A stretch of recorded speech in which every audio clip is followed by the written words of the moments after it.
మాయా గ్రద్ద. విజయ్, సూరజ్ ఇండియన్ నేవీలో పైలట్స్గా పనిచేస్తున్నారు. వాళ్ళిద్దరూ మంచి స్నేహితులు కూడా. విజయ్, సూరజ్ నేవీకి వచ్చిన కొత్త విమానాలను టెస్ట్ రన్ చేసి వాటి పనితీరుని రిపోర్ట్ తయారు చేసి ఇచ్చేవారు. ఇదే వారి పని. వాళ్ళిద్దరూ ఆ పనిలో ఎక్స్పర్ట్స్ అయిపోయారు.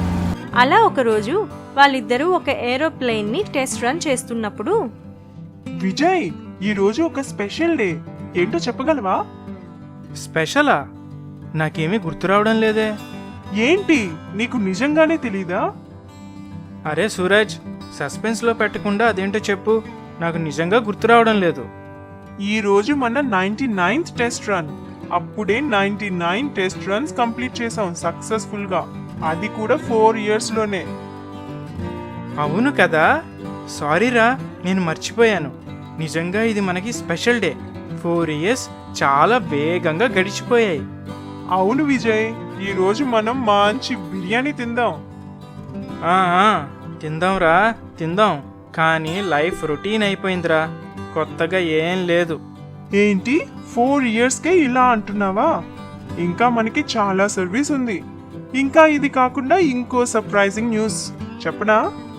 ఏంటది? మనం నెక్స్ట్ నడపబోయే విమానం ఏంటో తెలుసా? ఇలాంటి విమానం కాదు, supersonic black eagle. Wow Suraj, నిజమా? ఇప్పుడు లైఫ్లో అసలైన థ్రిల్. అలా సూరజ్, విజయ్ మాట్లాడుకుంటూ వాళ్ళ టెస్ట్ రన్ కంప్లీట్ చేశారు. కొన్ని రోజుల తర్వాత వాళ్ళు ఎదురు చూస్తున్న రోజు రానే వచ్చింది. వాళ్ళ 100వ టెస్ట్ రన్ చేయబోయే బ్లాక్ ఈగల్ వాళ్ళకి కొన్ని అడుగుల దూరంలోనే ఉంది. విజయ్, సూరజ్ చాలా ఎమోషనల్ అయ్యారు. బ్లాక్ ఈగల్ని ఎలా నడపాలో ఇన్స్ట్రక్షన్స్ తీసుకున్నారు.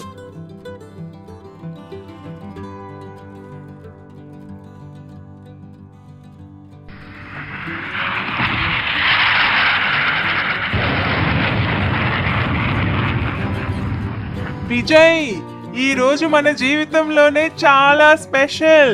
అందులోనూ బ్లాక్ ఈగల్ ని టెస్ట్ రన్ చేస్తున్న ఫస్ట్ బ్యాచ్ మనమే. అవును సూరజ్, ఇది చాలా స్పీడ్గా వెళ్తుంది. ఇంత అనుభవం ఉన్న నాకే భయం వేస్తుంది. అవును, నాకు అలానే ఉంది. అలా వాళ్ళిద్దరూ సముద్రం మీదుగా వెళ్తున్నారు. ఆ విమానం వేగంగా వెళ్లడం వల్ల వాళ్ళు టెస్ట్ రన్ చేయాల్సిన దూరం కన్నా ఇంకా ముందుకు వెళ్ళిపోయారు. టెక్నికల్ ప్రాబ్లం వల్ల విమానం కంట్రోల్ తప్పిపోయింది. వాళ్ళు ఎంత ప్రయత్నించినా కంట్రోల్ చేయలేకపోయారు. ఆ బ్లాక్ ఈగల్ అదుపు తప్పి సముద్రం పక్కనే ఉన్న ఒక చిన్న దీవిలో పడిపోయింది.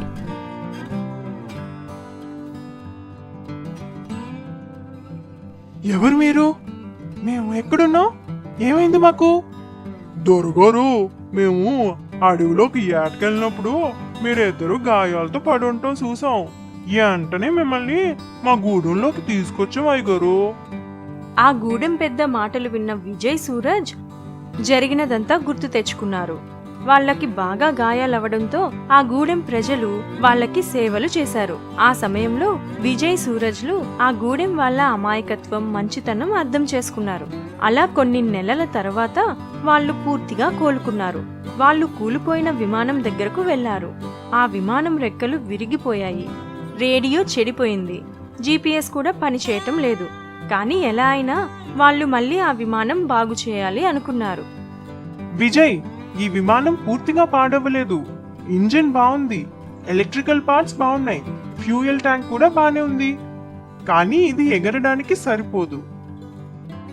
మిగిలినవన్నీ బాగున్నాయి కదా, అది చాలు. మనం కొత్త విమానం తయారు చేద్దాం.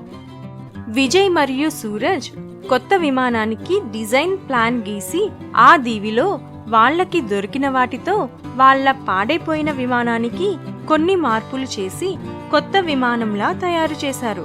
అది చూడటానికి నిజమైన గ్రద్దలాగానే ఉంది. దొరగారు, ఏటయ్యా ఇదే? అచ్చం నిజమైన గెద్దలానే ఉందే. పెద్ద అయినా ఇది ఆకాశంలో ఎగురుతుంది కూడా. అయ్య బాబోయ్, ఆకాశంలోకి ఎగరడమే ఇలాంటివి మనుషులు తయారు చేయలేరు. మీరు మాకు దొరికినప్పుడే అనుకున్నా మీరు ఆకాశం నుండి ఊడిపడ్డ దేవదూతలని. అలా సూరజ్, విజయ్లు ఆ గూడెం వాళ్ళకి ధన్యవాదాలు చెప్పి మళ్ళీ మేము తిరిగి వస్తాము అని చెప్పి ఆ కొత్త విమానంలో వాళ్ళ ఊరికి బయలుదేరారు. వాళ్ళు అక్కడికి వెళ్ళాక ఆ గూడెం గురించి నేవీ వాళ్ళకి చెప్పారు. ఆ గూడెం వారికి నేవీ వారు హాస్పిటల్ మరియు స్కూలు ఏర్పాటు చేశారు. సూరజ్ మరియు విజయ్లు తయారు చేసిన ఆ ఈగల్ మోడల్ విమానానికి ఇంటర్నేషనల్ ఎయిర్ క్రాఫ్ట్ డిజైనింగ్ వారి బెస్ట్ డిజైన్ అవార్డు వచ్చింది.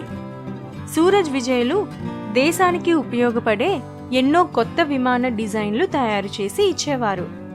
ఈ కథ మీకు నచ్చితే లైక్ చేయండి, కామెంట్స్లో మీ అభిప్రాయం తెలియజేయండి, సబ్స్క్రైబ్ చేయండి, మీ ఫ్యామిలీ అండ్ ఫ్రెండ్స్కి షేర్ చేయండి. Thank you so much.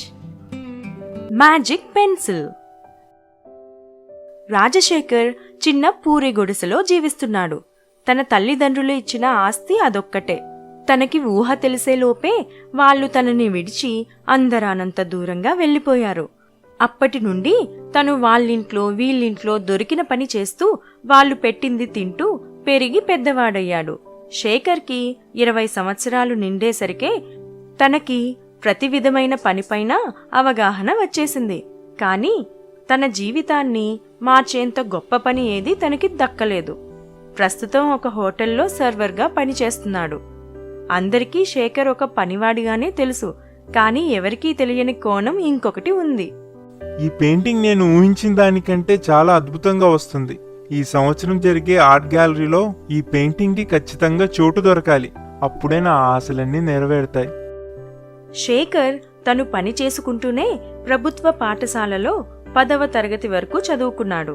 తనకి తెలియకుండానే చిన్నతనం నుండి తనకి పెయింటింగ్ పట్ల ఆసక్తి ఉంది.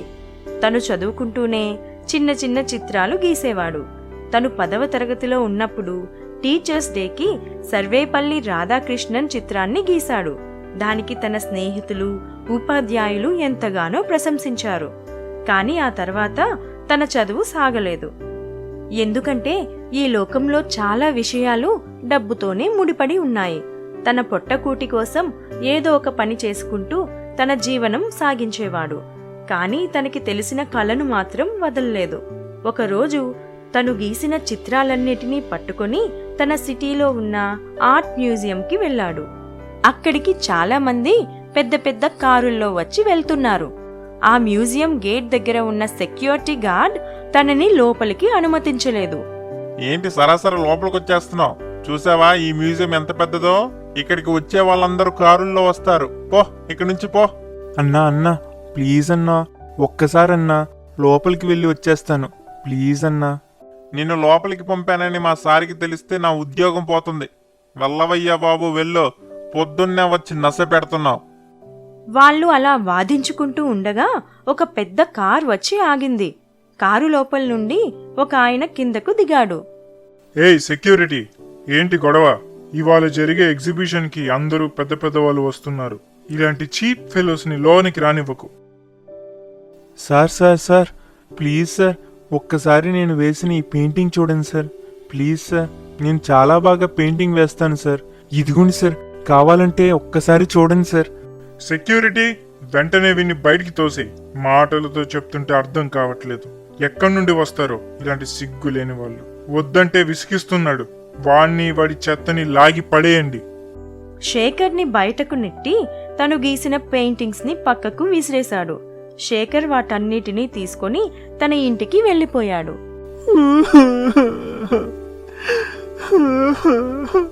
రాజశేఖర్ అని పేరెందుకు పెట్టారు? పేరులో ఉన్న రాజరికం బతుకులో లేదు. నేనెవరినైనా అన్నం పెట్టమని అడుక్కున్నానా? అందరితో అనిపించుకునే అంత సిగ్గులేని వాడినా? దేవుడు నన్ను పేదవాడిగా పుట్టించినందుకు కూడా ఏ రోజు బాధపడలేదు. కానీ నాకు ఈ కళనిచ్చి ఆశలు రేపి వాటిని అందుకోకుండా చేస్తున్నాడు. అందుకే నాకు ఈ జీవితం వద్దు. శేఖర్ బాధపడటంలో న్యాయముంది, కానీ తన ఆలోచన సరైనది కాదని, జీవితాన్ని చేతులారా అంతం చేసుకోవడం పాపమని చెప్పేవారు కూడా ఎవరూ లేరు. శేఖర్ కోపంలో తన పెయింటింగ్స్ అన్నిటినీ కాల్చేశాడు. ఏడుస్తూ తన గుడిసెలోనే కూర్చున్నాడు. మెల్లమెల్లగా ఆ మంటలు తన పూరె గుడిసెకు అంటాయి. కానీ తనలో ఏ చలనమూ లేదు. ఇంతలో కిచ్కిచ్మంటూ ఏవో అరుపులు వినిపించాయి. ఒక చిన్న పిచుక ఆ పూరి పాకలో గూడు పెట్టుకుంది. అది ఎటూ ఎగరలేక అరుస్తూ ఉంది. శేఖర్ దానివైపు జాలిగా చూశాడు. నాకు ఎలానో బతకాలని లేదు, కానీ నా కోసం నువ్వు బాధపడడం నాకు ఇష్టం లేదు. ఆగు, వస్తున్నా. అంటూ శేఖర్ వెళ్ళి ఆ పిచుకను తన చేత్తో పట్టుకుని కష్టపడి ఎలాగోలా తన గుడిసె బయటకు వచ్చాడు. తన కళ్ళ ముందే తన ఇల్లు మొత్తం కాలిపోయింది. నేను చస్తే బాధపడేవాళ్ళు, బతికితే ఆనందించేవాళ్ళు ఎవరూ లేరు. కానీ నీకు ఎవరో ఒకళ్ళు ఉంటారు. వెళ్ళు, మీ వాళ్ళ దగ్గరికి వెళ్ళు. అంటూ ఆ పిచుకను గాల్లోకి వదిలాడు. తను చూస్తుండగానే ఆ పిచుక అందమైన ఫేరీగా మారింది. నేను ఒక దేవకన్యను. శాపం వల్ల ఒక పిచ్చుకగా మారిపోయాను. నా ప్రాణాన్ని కాపాడి నన్ను శాప విముక్తురాల్ని చేశావు. ఇదిగో నా నుండి ఈ కానుక తీసుకో. ఏంటిది పెన్సిల్లా ఉంది? అవును, పెన్సిలే, కానీ మ్యాజిక్ పెన్సిల్. రోజు నీ పెయింటింగ్స్ చూస్తూనే ఉన్నాను. అవి ఎంతో అద్భుతంగా ఉన్నాయి. ఈ మ్యాజిక్ పెన్సిల్ నీకు ఎప్పుడు ఏ రంగు కావాలని ఆలోచిస్తావో ఆ రంగులోనే రాస్తుంది. తీసుకో, ప్రాణం ఎంతో విలువైంది. సంతోషంగా జీవించు. నువ్వు కోరుకుంది తప్పకుండా నువ్వు పొందుకుంటావు అని చెప్పి ఆ చిన్న ఫెయిరీ అక్కడి నుండి ఎగిరి వెళ్ళిపోయింది. పూర్తిగా కాలిపోయి ఉన్న తన ఇంటిని చూసి శేఖర్ బాధపడ్డాడు. ఇంకెప్పుడూ కోపంలో తనకు కలిగిన వాటిని దూరం చేసుకోకూడదని నిర్ణయించుకున్నాడు. మళ్ళీ అదే స్థానంలో కొత్తగా పూరిళ్లు వేశాడు. హోటల్లో పనిచేస్తూనే ఖాళీ సమయంలో తనకి నచ్చిన చిత్రాలు గీసేవాడు. ఆ దేవకన్య ఇచ్చిన మ్యాజిక్ పెన్సిల్తో అద్భుతమైన చిత్రాలు గీశాడు. సాయంత్రం పూట ఫుట్ పాత్ పైన తన పెయింటింగ్స్ ని ప్రదర్శించేవాడు. ఎంతో మంది వాటిని ఇష్టపడి కొనుక్కెళ్లేవారు. అలా ఒకరోజు ఒక ఆవిడ శేఖర్ గీసిన చిత్రాలను చూసింది. ఇంత అద్భుతమైన పెయింటింగ్స్ నా జీవితంలోనే చూడలేదు. వీటిలో జీవం ఉట్టిపడుతుంది అంటూ ఆ పెయింటింగ్స్ ని చూస్తూ చాలాసేపు నిలబడిపోయింది. మరుసటి రోజు ఫుట్పాత్ పక్కన ఒక కార్ ఆగింది. ఒక ఆయన గబగబా కార్ దిగి శేఖర్ దగ్గరకు పరుగున వచ్చాడు. అతను శేఖర్ని గెంటేసిన ఆర్ట్ మ్యూజియం మేనేజర్. సార్, నేను ఆర్ట్ మ్యూజియం మేనేజర్ని సార్. మా బాస్ మీ పెయింటింగ్స్ ని చూసి చాలా ఇంప్రెస్ అయ్యారు. మీరు మీ పెయింటింగ్స్ ని మా మ్యూజియంలో ప్రెజెంట్ చేస్తే మీకు కావలసినంత డబ్బు ఇస్తాం సార్. దయచేసి ఒప్పుకోండి, లేకపోతే మా మేడం నన్ను ఉద్యోగం నుంచి తీసేస్తారు సార్. శేఖర్ని ఆ మేనేజర్ గుర్తుపట్టకపోయినా శేఖర్కి ఆ మేనేజర్ అన్న ప్రతి మాట గుర్తుంది. కానీ నవ్వుతూ ఒప్పుకున్నాడు. ఆ మ్యాజిక్ పెన్సిల్తో గీసిన ప్రతి చిత్రాన్ని ఆర్ట్ గ్యాలరీలో ప్రదర్శించాడు. తన కళను ప్రపంచమంతా గుర్తించింది. గొప్ప పేరు సంపాదించాడు. అందుకే ఏ కళను డబ్బుతో ముడిపెట్టకండి. ఎవరిలో ఏ ప్రతిభ ఉండాలో నిర్ణయించేది దేవుడు. ప్రతి కళను గౌరవిద్దాం, కళాకారులను ఆదరిద్దాం.